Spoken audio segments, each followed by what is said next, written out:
I work in this site for many years. These warriors are all life-sized, like real soldiers.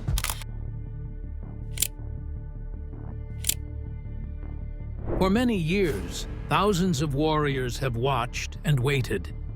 They were meant to protect an emperor in death, but new discoveries suggest they might be guarding something far more dangerous. Artifacts have surfaced that defy the records, whispering of a secret the ancient world fought to bury. It's a vast pottery army which is slowly being unearthed from the tomb where it's lain for more than 2,000 years.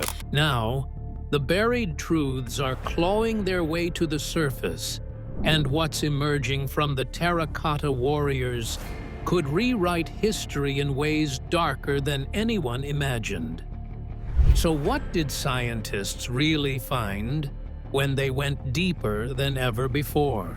For the past half a century, an ancient army of warriors has been quietly conquering the world. Wherever small battalions of China's famous Terracotta Warriors are exhibited, they win over a new legion of fans.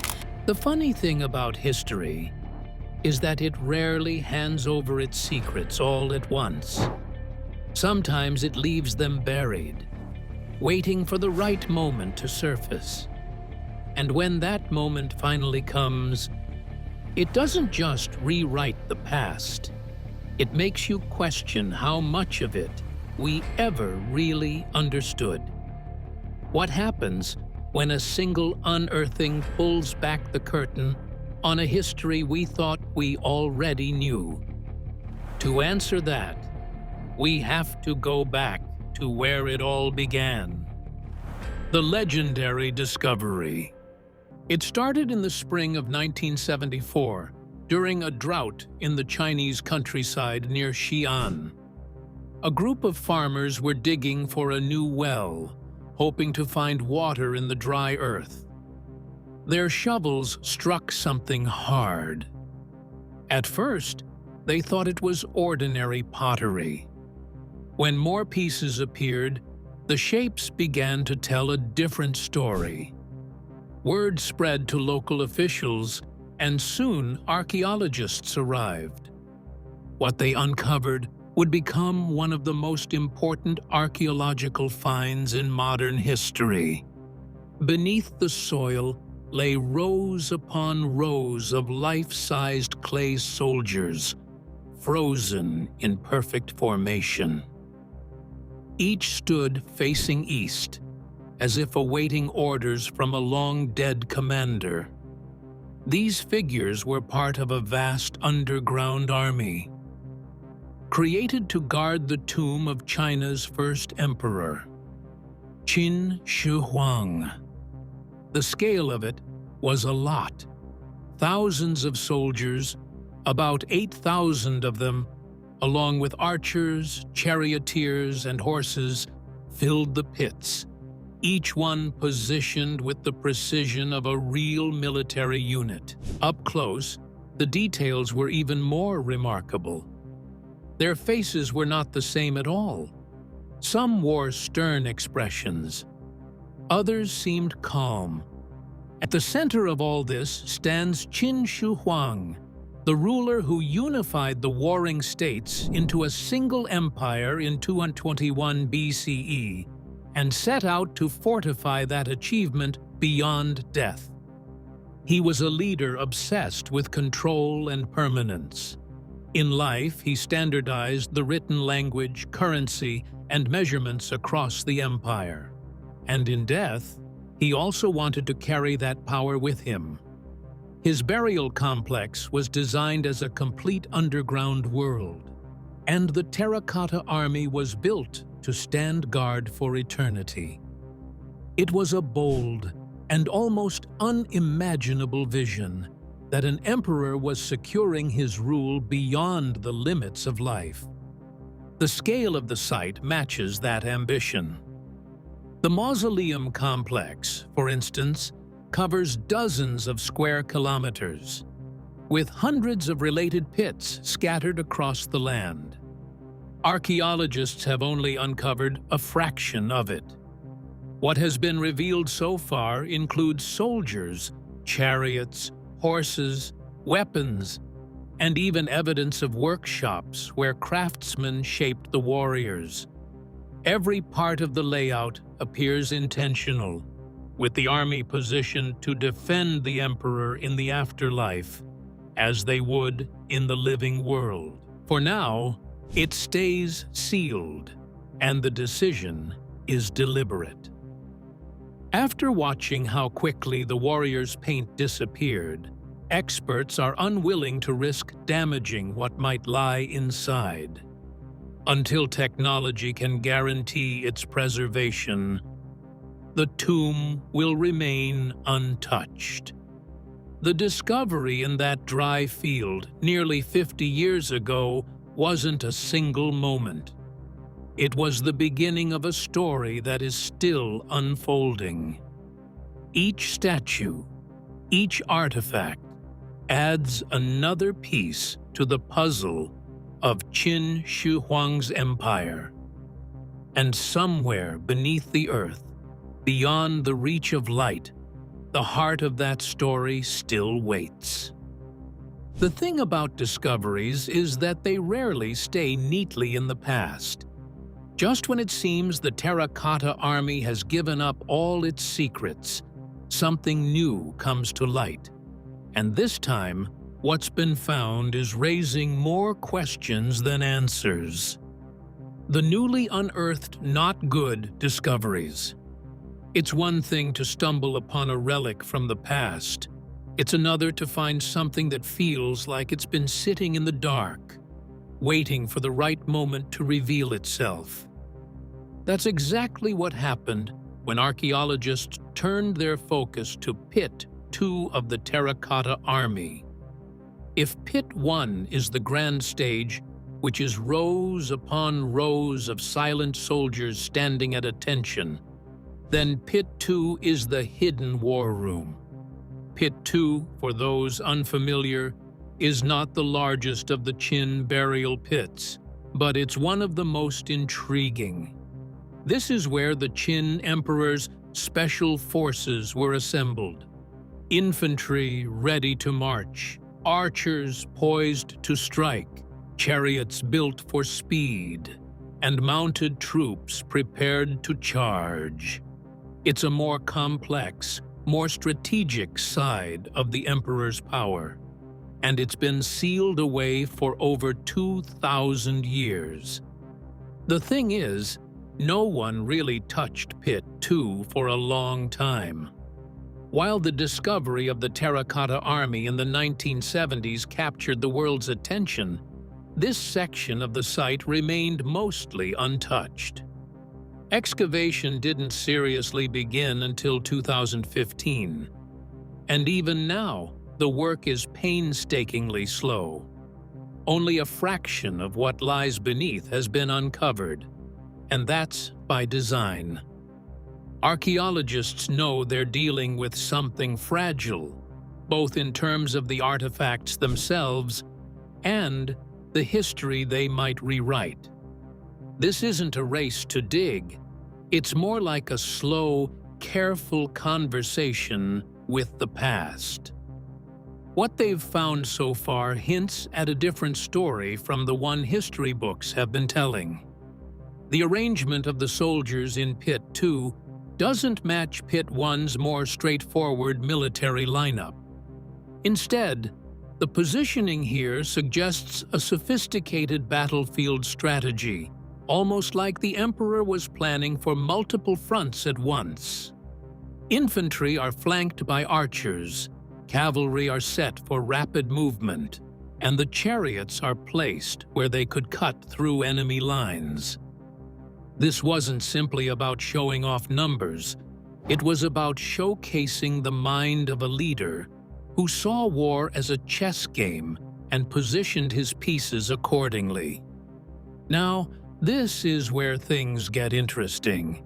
Because if Pit 2 really reflects the Emperor's strategic thinking, it might also reveal parts of his political world that we've never fully understood.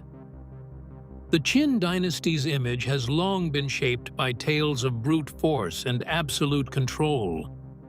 But what if there's more to it? What if the Emperor's power came not only from sheer intimidation, but from a deep, calculated understanding of how to project strength without ever having to lift a sword? These soldiers, frozen in time, could hold the key to that answer.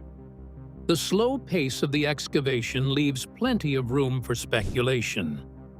Every new find adds another piece to the puzzle. Yet the more pieces that surface, the clearer it becomes that we still haven't seen the full picture. And somewhere under the untouched earth of Pit 2, that picture waits. It's hard not to wonder what else might be buried there. Could there be evidence of military units we've never documented? Could we find personal inscriptions or clues that tell us more about the soldiers themselves? Or will the discoveries challenge the very narrative of the Qin dynasty's rise to power? Whatever lies beneath isn't there to confirm what we already know. It's there to make us question it. And that's the pull of Pit 2. Every shovel of dirt brings us closer to answers. But until the excavation is complete, those answers will remain locked in the ground, daring us to keep digging. Some places don't give up their secrets all at once, and Pit 2 seems to be one of those places that gets more puzzling the deeper you look. A rare general unearthed. It happened when everyone thought the dig had already given up most of its secrets.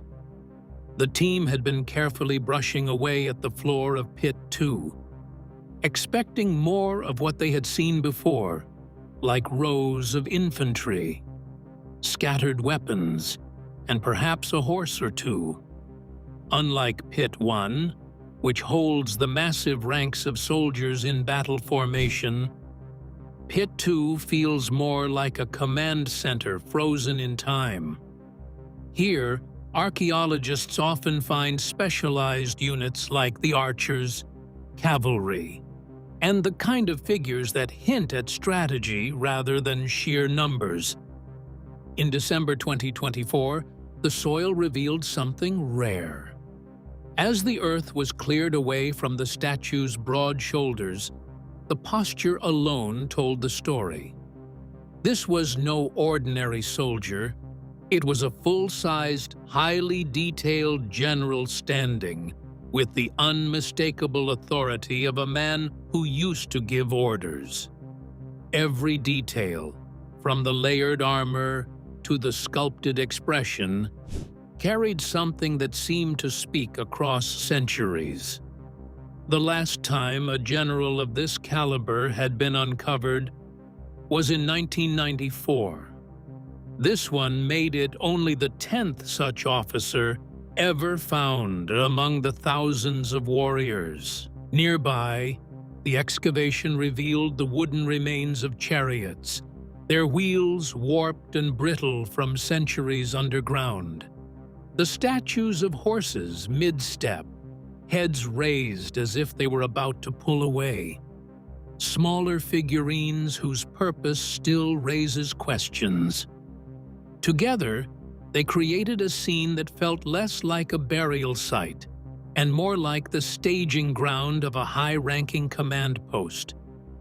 What was unsettling to many wasn't only the rarity of what was found, it was the general's expression, carved with a calm, commanding presence, as if he were still in charge of the troops around him. His face seemed to suggest that his role went beyond battlefield tactics. Some experts began to wonder if he represented a deeper, more complex military structure within the Qin dynasty than previously understood. Weapon preservation gone wrong. The trail from Pit 2 leads to something smaller in size and bigger in consequences. It was the kind of find that made archaeologists stop in their tracks. Buried for over 2,000 years, A cache of bronze weapons had emerged from the soil looking almost new, as if they had been crafted only decades ago. The light still reflected off their sharp edges, and their surfaces were smooth, without the extensive corrosion usually seen on old artifacts. For a moment, whispers spread through the excavation site. Could this be proof of some lost, advanced preservation method? Had the craftsmen of the past known secrets that modern science had yet to rediscover? The scene felt almost like stepping into a myth. As the news reached beyond the dig site, theories began to snowball. Some imagined master metalworkers using mysterious techniques far ahead of their time, coating the weapons with a chromium layer centuries before the element's official discovery. It was an exciting thought, one that suggested the ancients might have been far more technologically advanced than we'd ever believed. Yet, like many stories that sound too good to be true, the truth turned out to be less mysterious and far more rooted in nature itself. When scientists studied the weapons closely, they realized the explanation wasn't about human ingenuity at all, but about the environment they had been buried in. The soil in that region had a unique chemical composition that slowed down corrosion dramatically. Combined with the specific bronze alloy used by the craftsmen, a mix of copper, tin, and other trace elements, these conditions had acted as a natural preservation chamber. In other words, the Earth itself had been the caretaker of these weapons, not an ancient scientist with a secret formula. This revelation didn't only change how we viewed the find, it also carried a quiet sense of disappointment. Many had hoped this discovery would confirm the idea of lost technologies, something that would rewrite history and give us a new understanding of ancient innovation. Instead, it showed us that sometimes remarkable preservation is the result of luck and nature, not deliberate skill. In a way, it stripped away a layer from the story, grounding it in science rather than legend. Yet, the unsettling part went deeper. If these weapons' pristine state was purely accidental, it meant that other artifacts we've lost to time might not have been so fortunate. Countless treasures could have vanished forever, destroyed by less forgiving soil or harsher environments. This realization highlighted the vulnerability of our heritage and how much of history is left to the mercy of conditions we can't control. The ground beneath our feet can either guard the past or let it slip away without a trace. So, while these bronze blades still stand as breathtaking relics, their condition is not proof of some long-lost mastery over metal. Instead, they tell a different story, where time, chemistry, and environment work together to protect the past in ways that even the people who made these weapons could never have imagined. And that leaves one question hanging in the air. If nature accidentally saved these, what treasures have we already lost forever? Every clue was leading somewhere, yet the destination was turning out to be more troubling than expected. The thing is, archaeology isn't solely about digging up the past. It's about confronting what those discoveries mean for how we see ourselves today. That's why the unearthing of a certain ancient general has become more than a historical event. It's a quiet challenge to long-held ideas about power, loyalty, and whose names get preserved in the story of a nation. every fragment pulled from the ground stirs up different conversations. Was Qin Shi Huang remembered because of his extraordinary leadership, or because someone in power wanted him remembered? And if history has been shaped to favor certain people, what about those who never made it into the records? The pace of the excavation only makes the tension sharper. This is not the fast digging people imagine from adventure movies. The work here is slow, careful, and deliberate, almost like the archaeologists are aware that one wrong move could destroy something irreplaceable. The caution isn't just about avoiding damage to fragile relics. It's also about the unknowns that may still be buried with him. Moving too quickly could mean missing details that would never be recovered.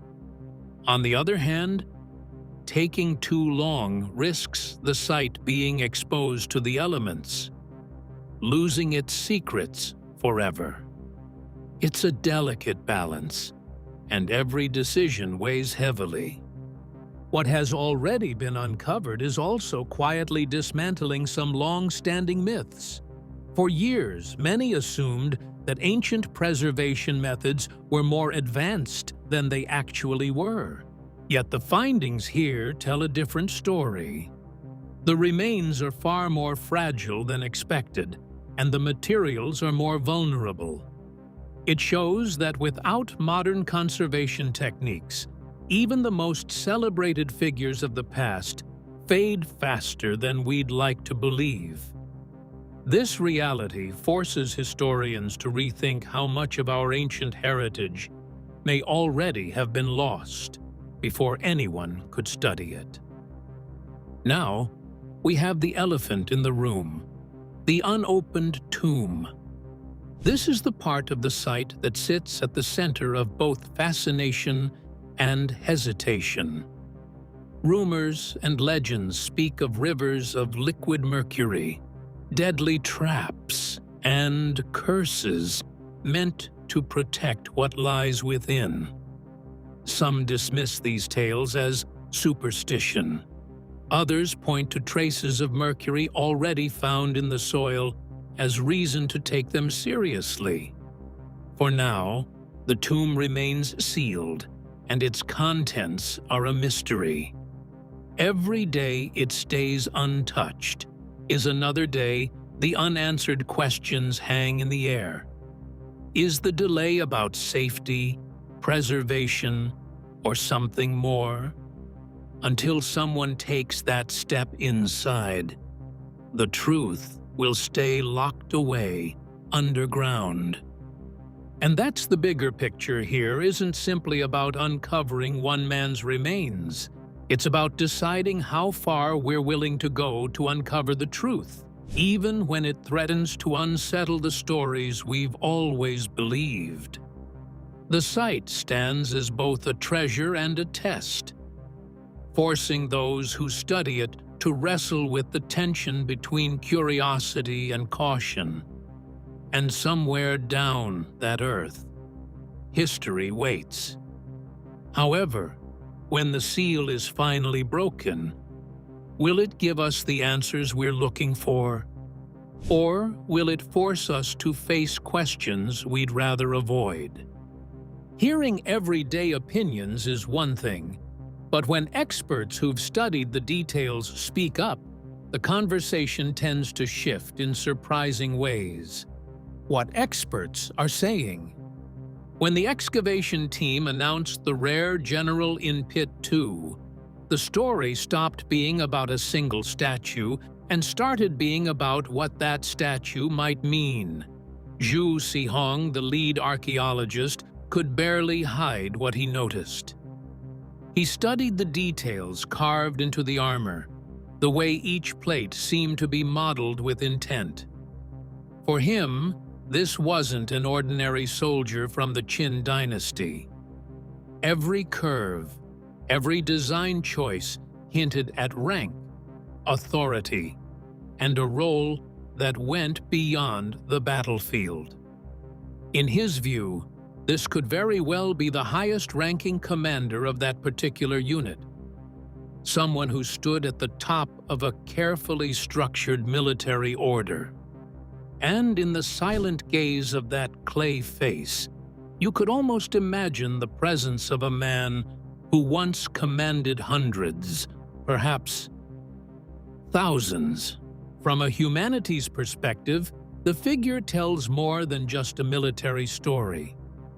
Scholars who have spent years studying the Qin dynasty say the adornments speak volumes about the society itself.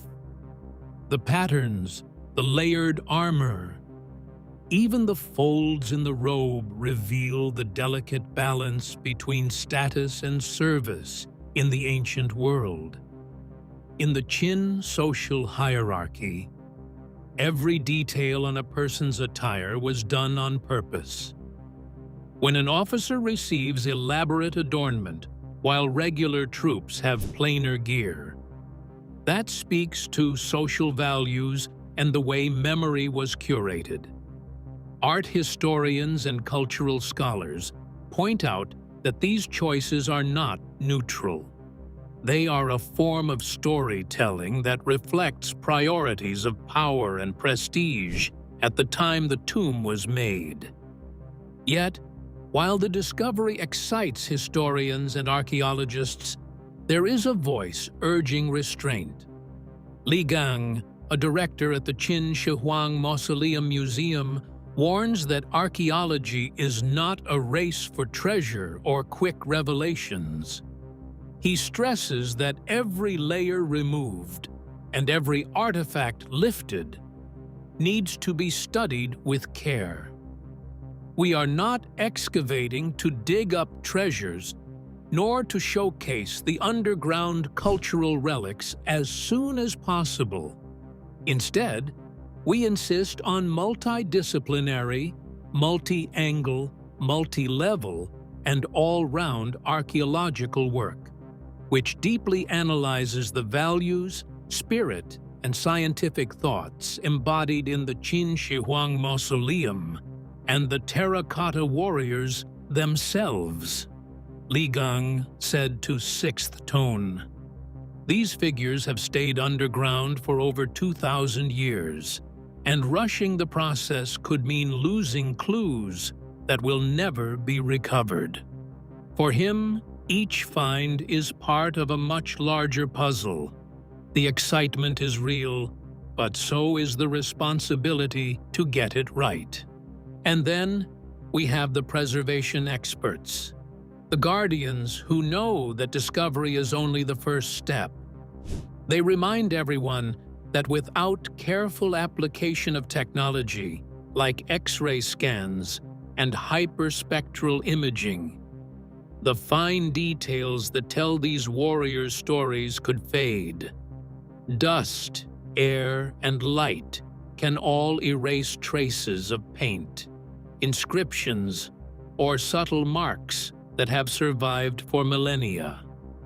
To them, these statues are not only stone and clay, they are fragile records of human history, each one holding data that can vanish with a single careless touch. It's a strange balance, because once these details are gone, there's no way to bring them back. It's impossible to understand why this discovery stirs so much caution without first stepping back into the world of the man who ordered it to be built. Who was Qin Shi Huang, and why did he have so much power, even after his death? Qin Shi Huang. He was the leader who bound China into a single empire and then became obsessed with binding himself to eternity. Qin Shi Huang rose from the chaos of rival kingdoms in 221 BCE and crowned himself the first emperor of China. Under his rule, a single written script was enforced. Roads stretched across provinces, and strict laws tied the empire together. His time on the throne was short, but the marks he left are still talked about, even after 2,000 years later. Even in death, he refused to let go of control. The sprawling necropolis and the terracotta army that guard it were designed as a shadow empire, meant to carry his authority into eternity. His dream of eternal rule came with a strange obsession. When he was alive, Qin Shi Huang surrounded himself with alchemists and fortune-tellers who swore they could grant him life without end. They offered potions and pills they called elixirs of immortality. Many of these mixtures contained cinnabar and other mercury-rich minerals, which at the time were thought to preserve life. Ancient writings describe his palaces filled with mechanical wonders and his court buzzing with talk of defeating death. Tales of rivers and lakes of mercury flowing inside his underground palace come from these old records, reflecting the emperor's belief that such substances could hold back time itself.